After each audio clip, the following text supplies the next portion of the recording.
The European Parliament's Economic and Monetary Affairs Committee voted to impose restrictions on banks seeking to hold crypto last week. This mimics rules set out by the Basel Committee on Banking Supervision, the international standard setter for the industry, which has proposed that holdings of unbacked crypto should be given the highest possible risk weighting. EU Parliament member Marcus Ferber saying in the meantime, quote, banks will be required to hold €1 of their own capital for every euro they hold in crypto. Joining us now to discuss is Luzius Meisser. He's the chair of Switzerland's largest crypto broker, Bitcoin Suisse. Luzius, thank you so much for joining us. So, is this the EU Parliament's reaction to the crypto market contagion we've been seeing over the past year or so? And what will be the ultimate impact on the crypto industry of these restrictive rules? So, it's not their own rules, so it's great to be back on the show. Thanks for having me. So it's not the European Union's own rules that they're implementing here. So this is they're basically implementing the rules given by the Basel Committee of the Bank of International Settlement. And they have, over the past 2 or 3 years, created some what they call non-binding recommendations, but in practice, all the countries have to implement them one way or another. And so they are really the standard setter, and they created very drastic rules where they politically move from regulating crypto to containing crypto. And we will see, so I've prepared some slides. Maybe we should have a look at the first one, what the different strategies are, what the regulator could take. So there's basically 4 approaches. So the first approach is to ban crypto. And I hear that there are some member states in the European Union that would love to do that. They don't like crypto, they would like to ban it. But it's not compatible with the liberal political order. So you cannot just ban a technology that is not accepted, fortunately. So the next option is containment. That's what they are now on track doing. This means basically building a firewall between the traditional financial system and the crypto economy. And this can be seen as a good or a bad thing. So their intention is, of course, to protect, to shield the traditional financial system from the toxicity of the crypto economy, of cryptocurrencies. But maybe it also helps protecting cryptocurrencies from the traditional financial systems with all its faults and mistakes. So an optimist and Bitcoin maximalist sees this firewall as a positive, but it's a very drastic measure, and it's a departure from the other approach, from the regulated approach, where principles like same risk, same rules apply. On the regulated approach, which is the official approach of the Swiss government, which I think is the right one. It's the one where the government tells you, as long as you control the risk, you are fine. It doesn't take a political opinion whether crypto is good or bad. It just says, you have to control the risk, and then it's good. And then there's a fourth approach, which I call laissez-faire, but they did not even consider that. So the other 3 approaches, this picture I copied from academic paper from the Bank of International Settlement, they didn't even consider the fourth option, because the regulator naturally doesn't want to do laissez-faire, because that makes them obsolete. So regulators will never propose a laissez-faire approach, because that would defeat their own purpose. They wouldn't want that. So the Basel Committee rules for banks, what are they now?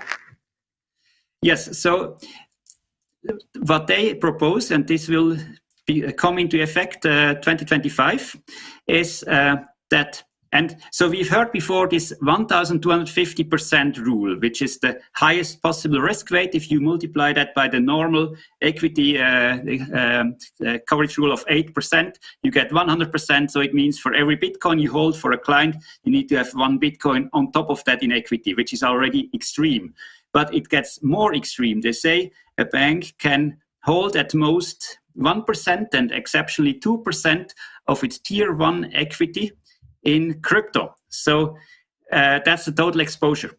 And it basically prohibits banking with Bitcoin. It means you cannot have crypto deposits like traditional bank accounts. You can still have some crypto storage, crypto custody off balance sheet. This is fine, fortunately. So this is the good news. They didn't touch that. But the bad news is you cannot have a traditional bank account where the client just has a claim in Bitcoin, for example, because as soon as that exceeds 1% of tier 1 capital, you're not good anymore. the third rule is that crypto is not recognized as a collateral. So this means that if you want to give a Lombard loan as a bank to a client, normally you can take some collateral, say there's some securities, whatever, a house in case of a mortgage, and the capital requirements were lower because of that, because you're allowed to recognize that there is collateral in case your client defaults, but you're not allowed to do that in case of crypto. They say crypto is not accepted as a collateral. And if we were to take a look at an example of how this would work in practice with the bank, how would that look like? Yes, so let's have as an example the UBS balance sheet, which I put on our third slide. So you can see that UBS has a total balance sum of 1,100 billion, which is a lot. And it has about 60 billion in equity capital. Out of that, there's 45 billion in tier one capital. So there's some crazy rules. For example, a bank is not allowed to count their own self-used real estate as capital, which I think it is capital. Economically, it's worth something, but they are not allowed to use as a tier one. That's why tier one is lower than actual equity. So there are 45 billion of tier one capital. And this rule would dictate that they would can have at most 2% of that, which is 900 million in crypto exposure limit. That means there will be never any bank accounts exceeding more than 900 million, which is less than 0.1% of the bank balance sheet. And so it's nothing. It's essentially building that firewall to separate the traditional financial system and the traditional cycles of money creation and everything, and the credit market from the crypto market. This is, of course, unfortunate for all the banks that have crypto plans, because it means they are limited to essentially store cryptocurrencies on behalf of their clients. They cannot do much else. They couldn't give mortgages in crypto. They couldn't issue crypto certificates and so on. But it's also an opportunity, because it means that the DeFi guys like us, we can build something without being influenced by the traditional banking system. We can basically build something on the green fields, and we have no competition from the existing banks. This, for example, concerns DeFi borrowing and DeFi lending. So this is great news for protocols like Aave, because it means banks are not allowed to compete with them. And you say that Bitcoin maxis would say that this would probably be a good thing because you should self-custody anyway, but you say that there will be consequences on this, and what would those be? So one risk here is, so what we see at the moment is there's pressure from two sides. One side is, due to FTX and everything, crypto should be regulated, and every crypto asset service provider should be regulated. So one kind of regulation, or the highest standard of regulation, is of course the banking license. And from the other side, we have pressure saying, even if you're a bank, you're not allowed to touch it. So in an extreme case where regulators would say, non-banks are not allowed to touch crypto because they are not banks, but banks are not allowed to touch crypto because of the capital requirements, no one would be allowed to touch crypto anymore. And then only the individuals themselves. So it would be a world of crypto maxis where everyone holds their own keys.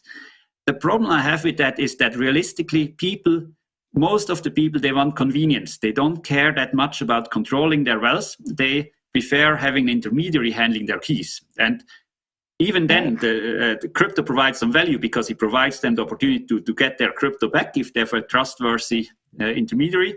But at least they could delegate it to someone. So this is it's difficult for crypto, I think, in the long run. Exactly. It would make it prohibitive for crypto in the long run, as you say.